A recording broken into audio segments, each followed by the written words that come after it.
બનાસકાંઠાના ધાનેરામાં રસોયાનું રહસ્યમય રીતે મોત નિપજ્યું છે। લગ્ન પ્રસંગમાં લાડુને બદલે બનાવી હતી કાજુ કતરી બનાવતા ઘર માલિકે તેને માર માર્યો હતો। લાફો અને ધક્કો માર્યાનો રસોયાનો પરિવારનો આરોપ છે। બેભાન થયેલા રસોયાને સારવાર માટે ખસેડાતા આ રસોયાનું મોત નિપજ્યું। પોસ્ટમોર્ટમ રિપોર્ટ પછી મોતનું સાચું કારણ જાણી શકાશે।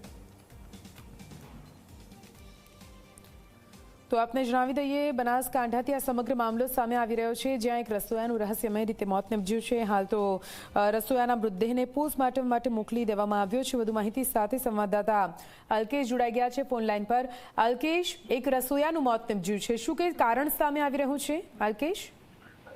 જી ચોક્કસ બીજી વાત કરવામાં આવે તો ધાનેરામાં એક રસોયાનું રહસ્યમય મોત નીકળતા હડકંપ મચી જવા પામે છે। લગ્ન પ્રસંગમાં લાડુના બદલે કાજુ કતરી રસોયા બનાવી નાખતા જેને ઓર્ડર આપ્યો હતો તે ભાવેશ મહેશ્વરીએ તેને ઠપકો આપ્યો હતો ને ત્યારબાદ તેને લાફો માર્યો હતો। જો કે ધક્કામુક્કી થતા રસોયો હતો તો બેભાન થઈ ગયો હતો ને તેને હોસ્પિટલ ખસેડવામાં આવ્યો હતો ને ત્યાં હાજર ડોક્ટરે તેને મૃત જાહેર કર્યો હતો। જો કે મૃતકનું પીએમ છે તે મોડી રાતે કરવામાં આવ્યું હતું ને ત્યારબાદ પરિવારને તેનો મૃતદેહ સોંપાયો છે। જો કે પરિવારનું કહેવું છે કે તેને માર મારતા તેનું મોત નીપજ્યું છે। તેને લઈને ધાનેરા પોલીસ મથકે ફરિયાદ પણ નોંધાઈ છે ને પોસ્ટમોર્ટમ રિપોર્ટ બાદ ખબર પડશે કે રસોયાનું મૃત્યુ કેવી રીતે થયું, પરંતુ પરિવારજનો છે તે આક્ષેપ લગાવી રહ્યા છે કે તેનું માર મારવાના કારણે મોત નીપજ્યું છે, જેને લઈને આરોપી છે તેની તાત્કાલિક ધરપકડ કરવામાં આવે ને કાયદેસરની કાર્યવાહી કરવામાં આવે। નિધિ, બિલકુલ, આભાર પૂરી માહિતી માટે અલ્કેશ।